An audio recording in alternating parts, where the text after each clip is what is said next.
Recording, and so today we move on to legislative history. You all should have a couple of handouts, which I will explain the difference in why we are using them.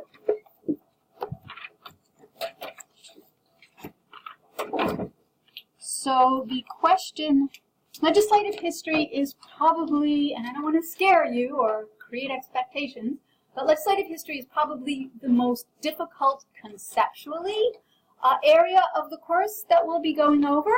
And there have been years where I've thought to myself, why go through all of this? Because it's also an area that many of you may not actually encounter. I'm guessing some of you will. So as I said, if not everybody's going to do it and it's so difficult, why should I make everybody go through this? And the answer has come back to me a couple of answers. First, the law firm librarians I talk to on a fairly regular basis are always so dismayed that the associates coming in don't understand the basics. Not only for the legislative history research, and I'll tell you why we do that in just a moment, but just to understand the basics of what these documents that we're going to talk about are. So that's one reason. The other reason is in case you do actually have to do legislative history research, for the handful of you I'm guessing will wind up in that category. And finally, because you will be encountering this material in other contexts, and it's good to understand what you're looking at. Okay, so what exactly is legislative history that I'm now going to make you go through, having totally dismayed you that we're going to be sitting through this? And essentially, legislative history research is comprised of basically two parts. So the first part is, remember our favorite slides. So we have our bill, and our bill becomes law. So the first part, and the part that we're going to spend most of our time today talking about because it's the more complex part, is legislative intent. What happened between when this bill first was created to the time that we get up here to where the president signs? Question. Committee hearings and reports? That's part of it, absolutely. We're going to be answering the rest of that and discussing why we care. So the reason, well, one reason we care is legislative intent. What did Congress mean by what did Congress or the legislature, because we'll be talking about state legislative history next time, what did the legislature mean by particular language that they enacted? And one reason why you might care, so here's a New York State Court of Appeals case, so the highest court in New York, Chase Scientific, and it talks about the statute of limitations as it applies to malpractice, but malpractice for insurance brokers. So this has nothing to do with our hypothetical in class, but it is an interesting case because the decision in the case revolves around what the legislature did in enacting the statutes of limitations sections of the New York Code. So you can see here, 1962, the legislature replaced the 2-year limitations period contained in this, and the revisers noted that the new statute was added. Suggestion. So basically, the court is basing its decision on what the legislature did as it considered changing the statutes of limitation. So I was kind of made up the story in my head that there was some enterprising associate, and it is going to be an associate because those are the people who do the real work, or the hard work of research, and some enterprising associate who looked at the statute of limitations and thought, what on earth did the legislature mean by this, and went ahead and did the research for the legislative intent and went through all the documents that we're going to talk about in the state part of the legislative history next week, and they found these documents that talked about this, and they were able to include that in their memo, and in the litigation, the court ultimately determined that it was that legislative intent that was the most persuasive. So, to me, that enterprising associate, I hope, got a really big bonus that year. So some of you who wind up doing this research, maybe that will be you someday. Absolutely. So that's one reason why we care, because if you have to do this research, if you're involved in litigation and you really have to dive in and find the rationale for why a particular code section uses the language it does, you may find yourself doing this. So that's legislative intent research.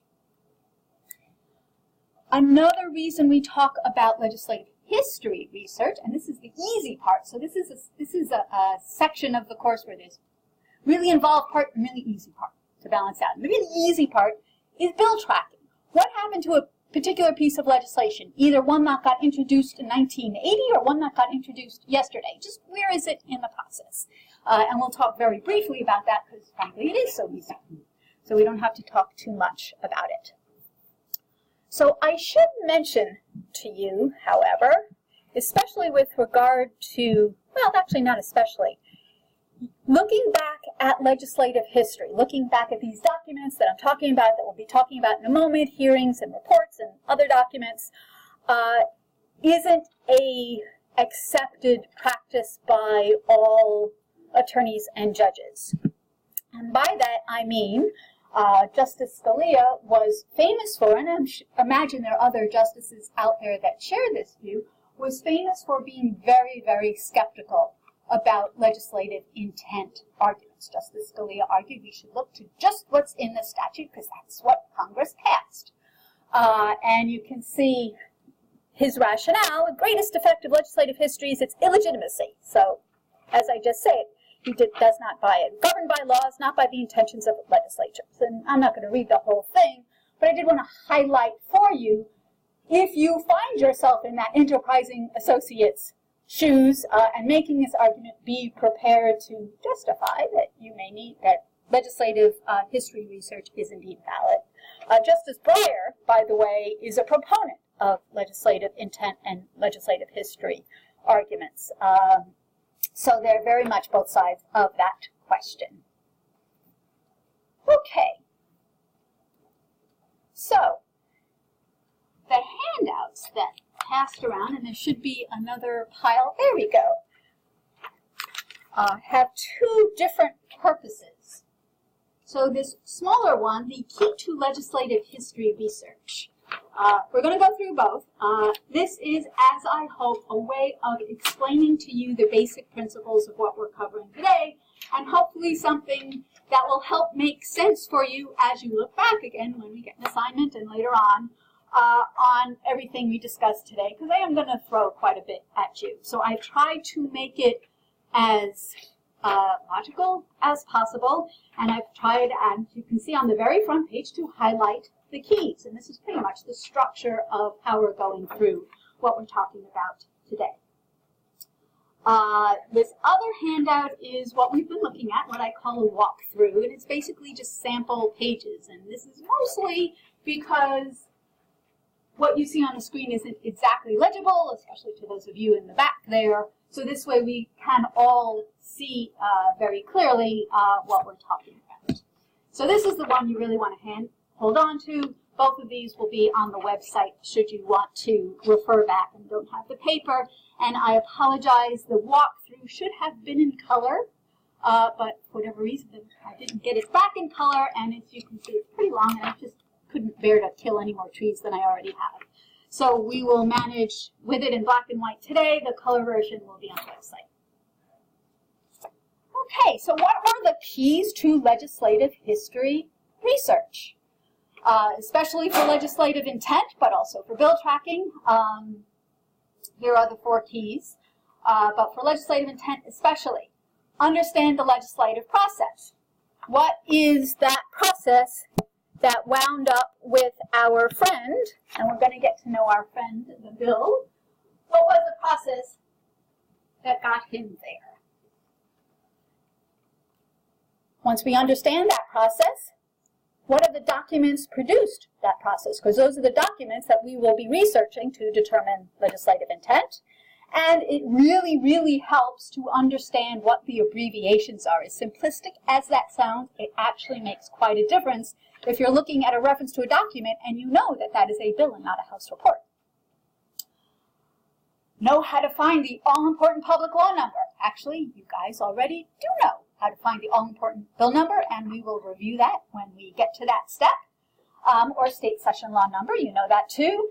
And then finally, know a couple of good sources. Free is always good, as we know, but also ones that cost money. Okay. So let's get started with step number 1 in understanding the legislative process. So when we talked about our friends, the public law, as I mentioned, if you remember way back in the screencast that you watched for statutes, we're actually looking in the middle of the story. We're looking in like the Star Wars episodes 4 through 6, where it's already become the public law. What about the prequel? How did he become a public law? How did Luke become what he became, and current characters? And believe it or not, one of the best ways I have found to really get a start, and even more than a start, in understanding the legislative process is a cartoon we're about to watch.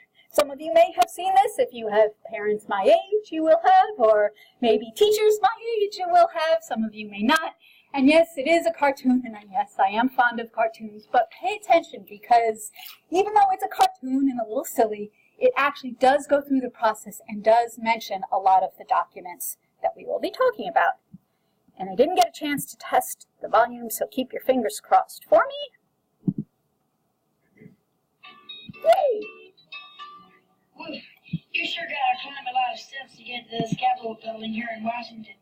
Well, I wonder who that sad little scrap of paper is. I'm just a bill, yes, I'm only a bill, and I'm sitting here on Capitol Hill. Well, it's a long, long journey to the capital city. It's a long, long week while I'm sitting in committee, but I know I'll be all lost. Looks familiar, by the way? I hope and pray that I will, but today I'm still just a bill. Gee, Bill, you certainly have a lot of patience and courage. Well, I got this far. When I started, I wasn't even a bill. I was just an idea. Some folks back home decided they wanted a law passed, so they called their local congressman, and he said, "You're right, there ought to be a law." And he sat down and wrote me out and introduced me to Congress, and I became a bill. And I'll remain a bill until they decide to make me a law. I'm just a bill, yes, I'm only a bill, and I got as far as Capitol Hill. Well, now I'm stuck in committee, and I'll sit here and wait while a few key congressmen discuss and debate whether they should let me be a law. I hope and pray that they will, but today I'm still just a bill.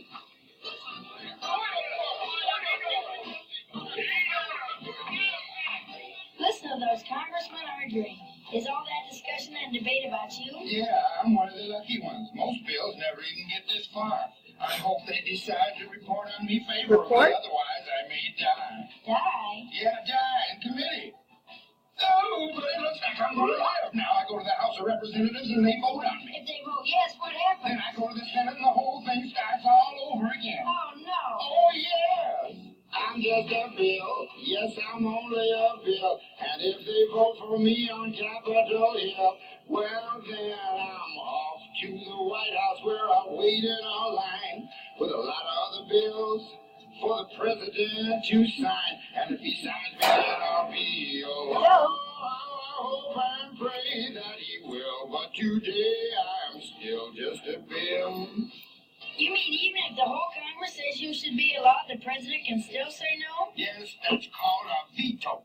If the president vetoes me, I have to go back to Congress and they vote on me again, and by that time you're sold. By that time, it's very unlikely that you become a law. It's not easy to become a law, is it? No, but now I hope and pray that I will. But today I'm still just a bill. Besides you, Bill, now you're a law. Oh, yes. Okay, about Roman numeral 1 and 2, the process, the documents and abbreviations. So the way to do federal, and state legislative history is the first piece of information And the most important piece of information you want to get is the all-important public law number, or on the state level, the all-important session law number. And as I said, as we started out, you guys already know how to do this because we talked about it at length when we went over statutes.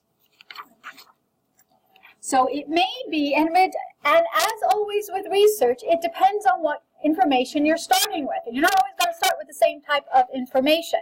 So for instance, you may start with a popular name of a statute, whether it's state or federal. You now know you can go to the popular name tool. So whether it's the Lemon Law in state, some of you looked for that last time, or it's ERISA, Employee Retirement Income, or Civil Rights Act, you can go to whatever popular name tool is appropriate. So here's the federal one at the House site, which as we've looked at before, and as you know, you can find popular name tools in the state statutes as well. From the federal world, again, if you find our all-important public law number and you only have a public law section reference and you need to look at the code section, remember our Table 3 tool. And again, this is spelled out for you on the key handout, or really reviewed for you on the key handout on page 4. And again, we've talked about this before. Most of the time when you are doing legislative intent research, you will actually be starting with the code section. So as I at length answered Alex's question regarding what documents to look at, you will probably be looking at a code section. So if you are our enterprising associate in doing the Chase Scientific research, you would have been looking at the New York Statutes of Limitations code sections. Or if you are now doing work for our client, you are looking at the ERISA. We're looking at ERISA, we're looking at the preemption section, possibly among other sections that we have talked about. And you want to know, what did Congress mean by whichever particular language you decide is important for our client? So does anybody remember looking at a code section, how we find the all-important public law number? Yeah, in the either currentness or history. Well, actually credits. Currentness is something a little bit different. On West. Yeah, that's true. You want the shortcut, you can click on it. It's not really what you're looking at, but it gets you where you need to go. So you're absolutely right, and there's nothing wrong with doing it that way. So in Westlaw, it's called credits. And what's the public law number that enacted ERISA?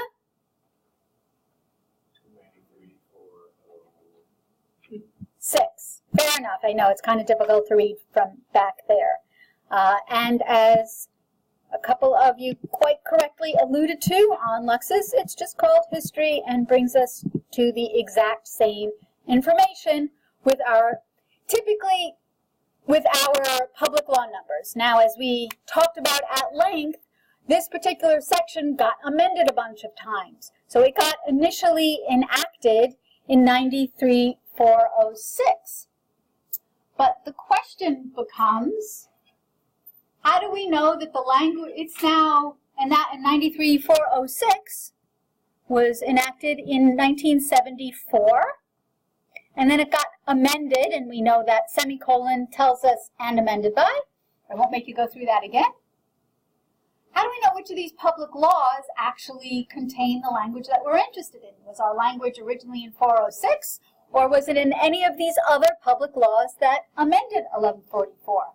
There are probably, what, 12 or 15 there? Don't need to count them. You certainly don't want to have to go through every single public law to see if it mentions anything of interest, right? That would take a whole lot of time. And there is an answer. So let's go back to the walkthrough so you can see it clearly, and then I'll show you how to find the equivalent information on Lexis and Westlaw. So on page 27, finding the all-important public law number. Again, this is the U.S. Code annotated, which we've seen before. And again, we've seen section 1144 in the print before on page 28. Just giving you context again and turning to page 29. We find the credits, the parenthetical at the end of the section, because in the print they don't even use the word credits for whatever reason. And the answer to my question, how you know which public law to check, is contained in those historical and statutory notes that I skipped over when we talked about statutes because we weren't ready yet. Much of the time, what you will be interested in will be in the enacting public law or session law, because that enacts the entire scheme, whereas the later amendments just change it. But you don't know that for sure. So very likely you will want to check the enacting public laws, so 93-406. But again, as we've just been discussing, amendments may have changed the language. So we look to historical and statutory notes to find out what those other amending public laws did to our section. Question? So are those considered part of the statute, legislative history, or just annotations from? So the historical and statutory notes are essentially additional information. So it's considered part of the statute? It's not part of the law. It's considered background information to the public law. So you wouldn't, it's not considered. Legislative history? Pardon me? Are you citing it as legislative history? You really wouldn't have cause to cite it for any particular reason. You would use it as a tool in order to find legislative history. Trying to think of an equivalent. It might be like an index. Think of it as an index. Or a table of contents. Next, go with the table of contents, actually. Think of it as a table of contents. You really wouldn't cite to a table of contents, but you'd use it to find good stuff. You were saying, like, as put forth in the historical notes, I wouldn't know. Because there's never substantive. I'm sure somewhere someone cited to it because, there's been billions of articles written, but most of the time, huge majority of the time, you would use it just as a tool. So how would we use it as a tool?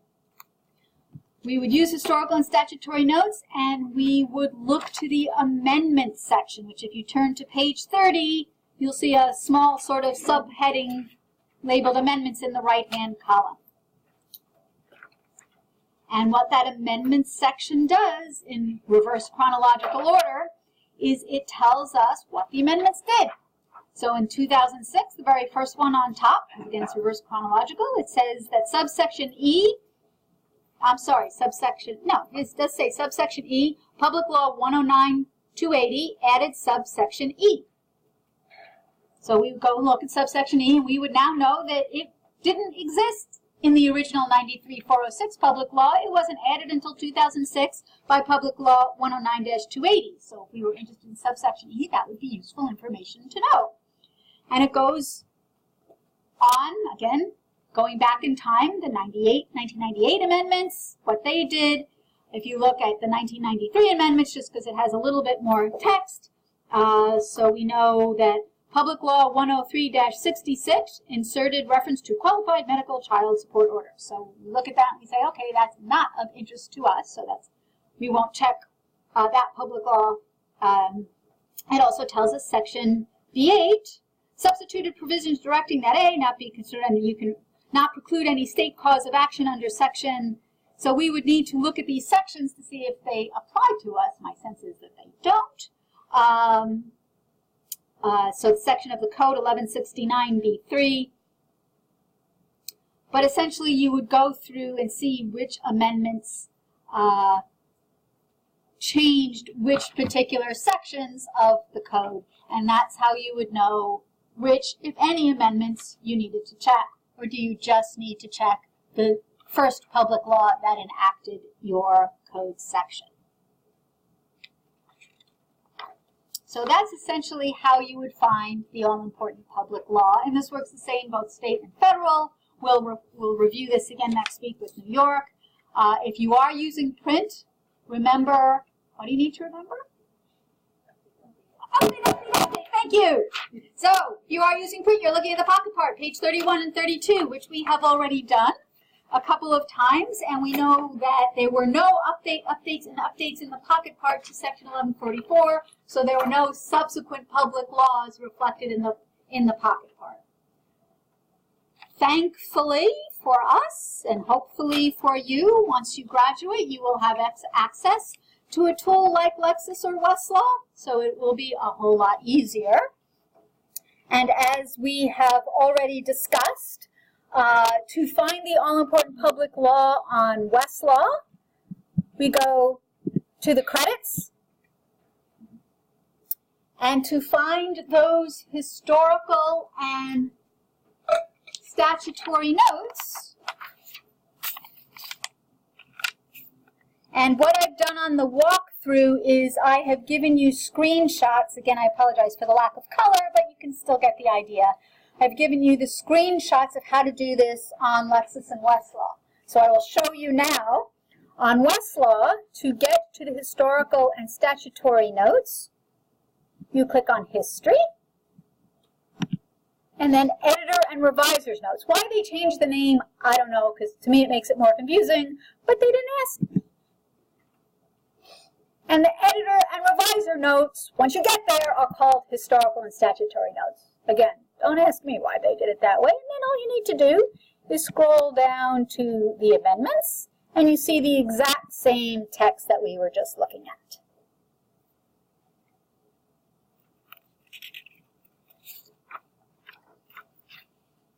And interestingly, if you scroll a little further, because somebody at some point asked me this question, so I want to answer it, you actually get to another useful piece of information, effective and applicability provisions. So this will actually tell you when each public law became effective, because there was a question regarding effective dates, which is an important piece of information, and you would typically see that either in the text of the section, or you could see when prior amendments became effective in this portion of this informational portion of the code.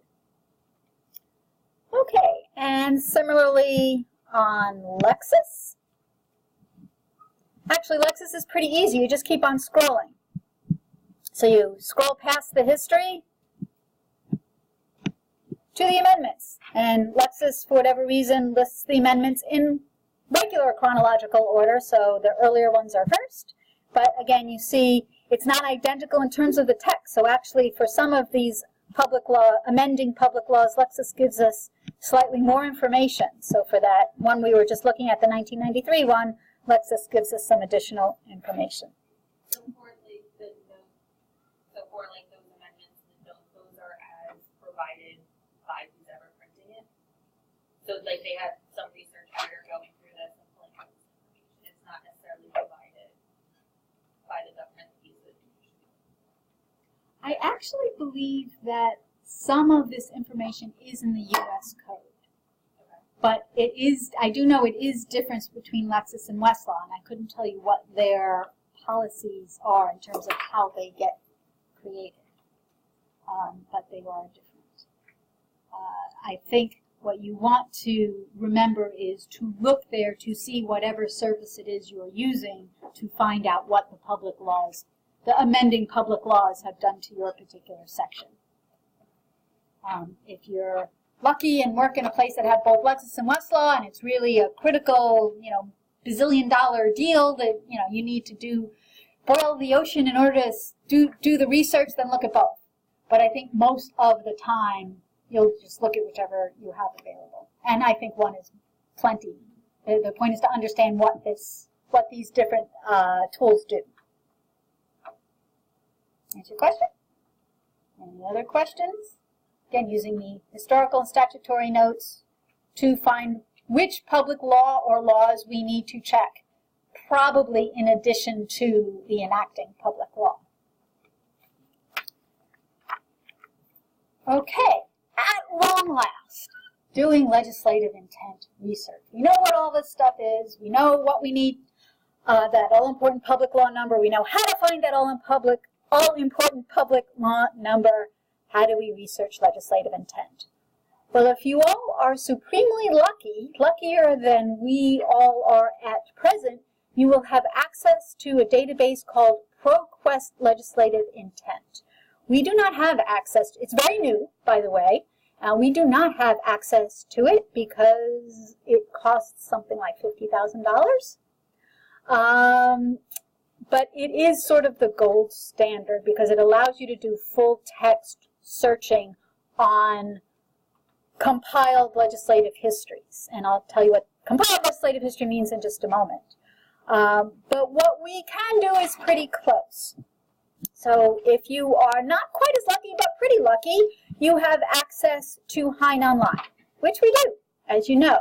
And here's yet another use of Hein Online, is that it lets you do a lot, not quite all, legislative history research. And I say a lot, not quite all, because when you scroll down, you will see under U, U.S. Federal Legislative History Library. That sounds nice, and we will go to the U.S. Federal Legislative History Title Collection. And we will sign into Hein Online so we can get there. And we will close that. And what we see here is a listing of acts that Hein has available where it's compiled all of the legislative history documents. So the hearings and the reports and the congressional record and the prints if there are any and the presidential signing statement and the bill and the different versions of the bill as it got amended through the process. It compiled them and pulled them all together, which is a wonderful thing. The only downside to Hein Online is it hasn't done that for every single public law. So you may not find your public law that you need in Hein Online, but they're increasing all the time, so it is getting better. So as you can see, Hein Online, and this is actually also on page 36, and going forward, Hein Online lets you find your all-important public law by the publication title. See, now the thing is you have to know what Hein Online uses as the title. Is it ERISA, if you're looking for ERISA, or is it Employee Retirement Income Security Act, or is it we actually saw it referred to as Employee Security Act? You could guess if you wanted to, or you could know the all-important public law number, as we do, and only do it once. So, knowing the all-important public law number, I go to Congress 93, because we know it's 93-406. And then once I'm in the 93rd Congress, I scroll down or somehow get to 406, and there's Employee Retirement Income Security Act. And Hein Online has a couple of options. It's got a 22-volume option and a 3-volume option. And then for whatever reason it repeats those, I don't know why, but not to worry. So if I want to be more complete, I'll go to the 22-volume. If I'm not so worried, I'll go to the 3-volume. Let's take a look at the 22-volume. I think on your handout I showed you the 3-volume, so you get both views. So you'll see that on page 37. And, well, 37 through 38. And so here are all 22 volumes of all of the different documents that were compiled that were produced, rather, as ERISA was considered in Congress back in the 70s. And the beautiful thing is we can do a keyword search. So if I were interested in preemption, PT, and I'm going to do a star because I looked at my search help on Hein Online last time I used it, and I learned that truncation is a star. And I'm going to search preempt through all of these volumes. And Hein Online brings back 55 results with the word preempt. And I could go through 55 results, which is a whole lot better than going through 22 volumes worth of documents. But I'm going to make it even easier. I'm going to go to section type. Now, I don't see reports anywhere, and I know reports are the best place to look for legislative intent. So I'm going to see what's under Show More. And sure enough, there's House Reports, there's Senate Reports. So I'm going to start there. So I'm going to click on House Reports. And Hein Online is pulling up House Reports. And then I don't know why they do it this way, but this is the only way to do it. Then I'm going to click on Senate Reports so I can look at both House and Senate Reports. And now there are 8 of them. And then I'm going to go to the various matching pages and see where my term preempted, preemption, preempt is mentioned in the various in the 8 House and Senate reports, and see if it gives me any insight as to Congress's intent with respect to preemption. Any questions? So this is the gold standard for us in how to do legislative history research, how to do legislative intent research, if we have Hein Online available, which happily we do. And honestly, it would kind of work this way if you were looking at Legislative Insight. It would kind of work this way. You'd pull up the public law, you'd plug in your law. The only difference between the two is Legislative Insight has all of the public laws. Hein Online is less complete. So it may be that once you graduate, you do not have Hein Online available and you can't make it back here, because you would be most welcome to come back here and sit down at one of our public access computers to use Hein Online. It may be that you're not. You have Westlaw available. Westlaw isn't quite as good, in my opinion, but it's better than nothing. So back here on Westlaw, if we are looking at our editor and reviser's notes, or if we were back looking at our section, we would of course determine our all-important public law number by going down to the credits. And we could click on that all-important public law number. So I'm going to use a different one just by way of example. So if we were interested in that Public Law 103-66, if after we went to our editors and revisers notes, sometime, and we were reading through the amendments and we decided, oh look, that looks worth checking out, that 103-66. And it doesn't matter where you click on the public law.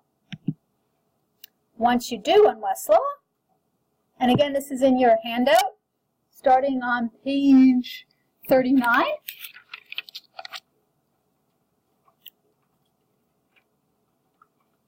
we see the text of Public Law 103-66. But for our purposes, to research legislative intent, we see a tab up here, Legislative History Materials. And what Westlaw has done is it's compiled those legislative history materials that it has available online. So this is not necessarily complete, but it's what Westlaw has. And now what I might do, and this is why I say Westlaw isn't as good as Hein Online, I could look at each report, pull it up, and then search within each report for whatever terms I want to search. Or what I will do first, before I do that, is I will scroll down to the bottom to see if there is a compiled history.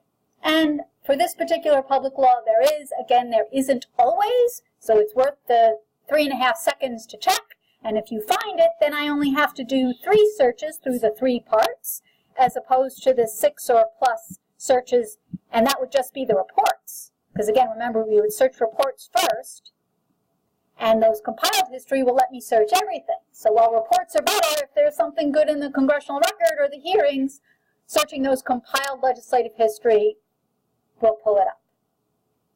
Any questions? Again, you want to do reports first, but if you can do compiled, you might as well do the whole thing with actually less effort. Okay, so again, your handout provides you with a refresher, should you need it, on how to do what we just looked at.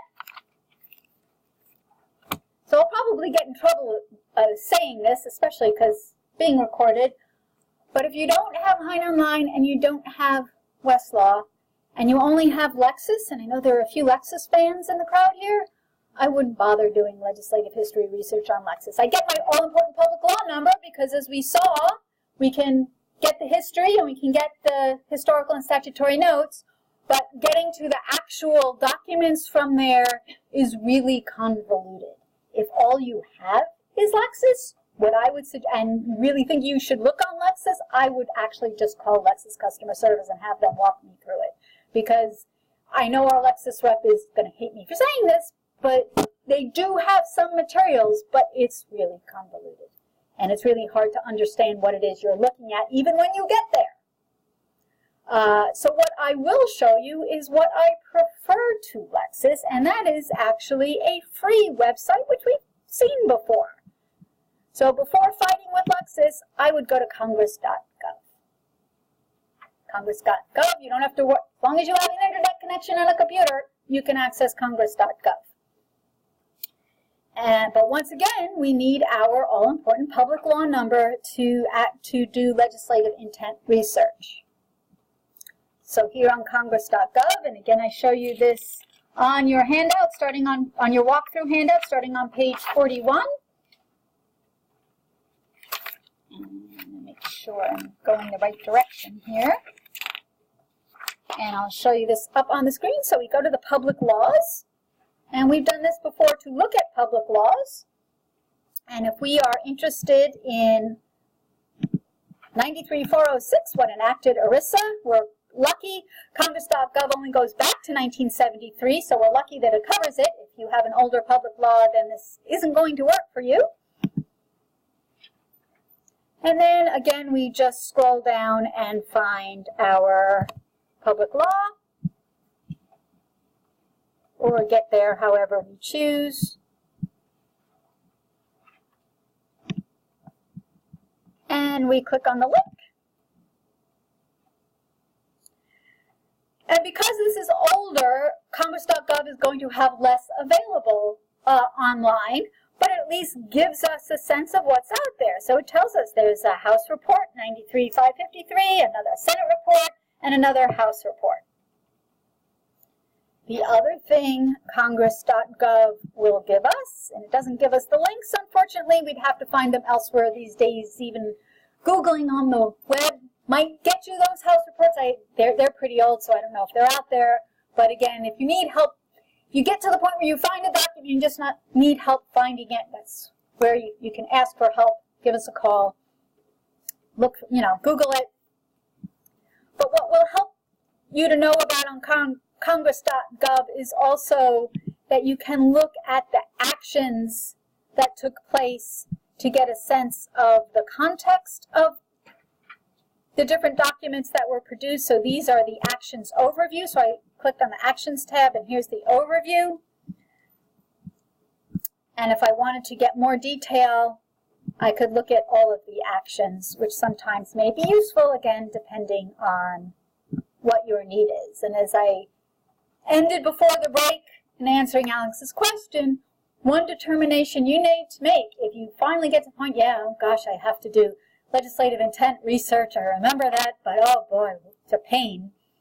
You need to think about how much effort you need to put in. Do you really need to go through every possible thing you can look at, or do you need to just do a quick search? Honestly, if you need to just do a quick search, for the most part, Congress.gov will be a good place to go because it gives you the House reports. Now, you don't get the link here, but it's not going to take too much searching to find those House reports, I think.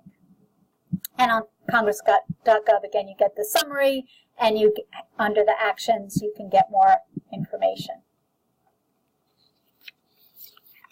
Any questions so far? I didn't really stop to ask about Hein Online, Congress.gov, Westlaw. I didn't show you anything on Lexis, but if you have questions, I'll certainly try to answer them. And to get a sense of what Congress.gov might do for you for more recent legislation, I'll show you the recent tax public law. And so if you had found out that the all-important public law number was 115-97,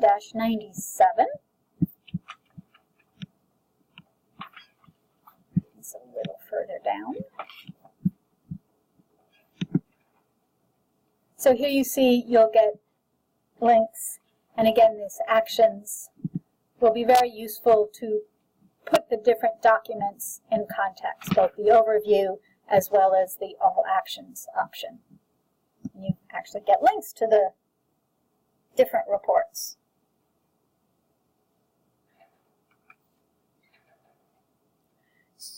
Questions? Okay. So one other resource we have is a database called ProQuest Congressional. This used to be the gold standard before this legislative insight that I told you about came out, but we do have ProQuest Congressional. And if you are able to come back to the library to do your legislative intent research, then this would be available to you as well. Maybe you work somewhere that has it available, so I'll go through it quickly. At least here, to find ProQuest on the library homepage, the usual way we find different databases. In our blue box on the homepage. And then we use the link. Again, we have to log in. Actually, I'm not going to do it that way. I'm going to do it. Again, this is just your portal. A couple of you had questions about this. This is just your portal login, and the reason you want to access databases through the law library homepage is so it brings you through that sign-in screen, because then you put in your portal credentials and you get to the database. And so here on ProQuest, going to legislative histories, and again, these screenshots, not the authentication, but the screenshots of ProQuest are here. So we click on legislative histories, and again, we can put in our all-important public law number.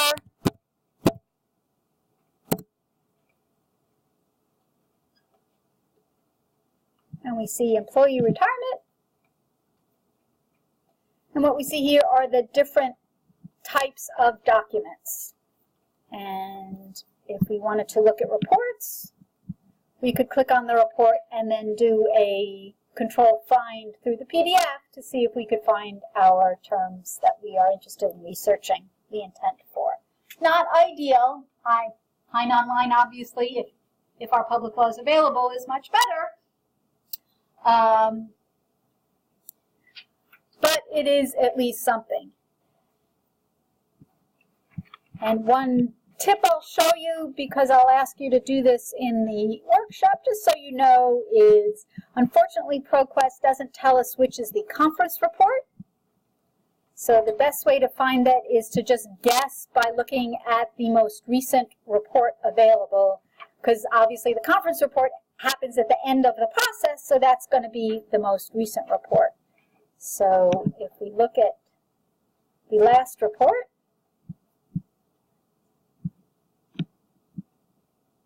it tells us that, in fact, it is indeed the conference report. And unfortunately, ProQuest doesn't give us a better way of doing that. Shame on them, but this is the only way to do it. Okay, any questions? So just a couple more things, and then we will do a workshop. On the walkthrough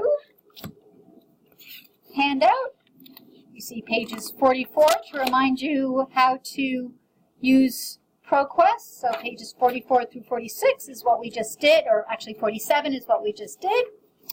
And the walkthrough is really just to help you remember. And last source of legislative history, and probably least, is our friend UScan. Remember, UScan was one of the planets where public laws live on. But UScan actually does a couple of things. And the reason, and in addition to being a laptop stand, UScan also, as we already discussed, publishes those public laws. So you will see volumes of UScan, and you see on page 48 where the volume just covers laws. That means it has public laws. The volume I'm holding here has both laws and legislative history here on the spine, and it would say it on the title page, and I'll pass this around now.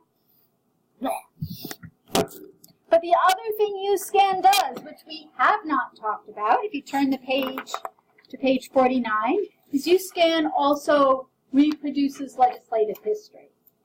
Now you're thinking, why do I care about this? We've already looked at a whole bunch of different places. The only reason you would care probably is that you might see citations to UScan when someone is referencing a report, either a House report or a Senate report or a conference report. Courts occasionally in their opinions refer to the UScan citation for reports. You might also in law review articles. So this way you now know what it is they're referring to. And what they're referring to in UScan each year starts from volume 1, so the later volumes for the year. So I now am holding volume 3 of UScan for 1974. And instead of laws, it says legislative history. And you can see on page 49, the laws volume is referring me to legislative history. See page 4639. So that's in volume 3 or later volume. And let me back up a moment, because on page 50, we passed by this when we talked about public laws. But as we've kind of already discussed, a public law will sometimes contain a section that gives us purposes or declaration of policy. So even though this is in the public law itself, it still talks about Congress's intent. And this is actually a very legitimate, in fact, this would convince Justice Scalia of a Congress's intent, because Congress enacted it in the text of the law itself. So don't forget to look for that, because that's a totally legitimate place for legislative intent. But if you don't find it there, then you need to look in all the documents we're talking about. So turning to page 51, you see volume 3 of UScan. And again, it just says legislative history, not laws anymore. So I shall pass this around now. Do your weightlifting for the day. And on page 52, you see what a report in UScan would look like.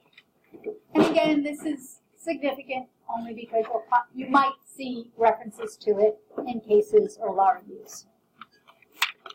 And other than the fact that they are ridiculously heavy and clumsy, because I've done that many times, not at all. Hey, I was using it for a laptop stand, so I can hardly be upset if people drop it. Any questions about UScan? Okay. So we spent a whole lot of time talking about legislative intent. I don't know if you agree with me that that's pretty involved, but as promised, the other part of legislative history, bill tracking, is actually incredibly easy. So again, you would want to do bill tracking if you are interested in a particular bill, either one that from whenever, either a current one that hasn't gone through the process or a bill from a prior session or Congress. And the reason it's ridiculously easy is really you just come to congress.gov. And again, depending on what information you need, you can just search current legislation. So as it says here on the screen, and if you're looking at, if you can see it on your own laptops, you can just type in a bill number. If you know the bill number from the current Congress, you could do it there. A bunch of different ways of getting to the results.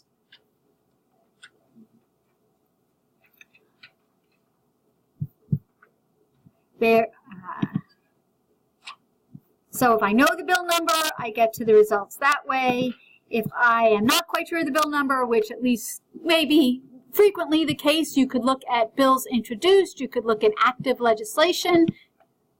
It's kind of neat because it gives you sort of the current legislation that's being considered still.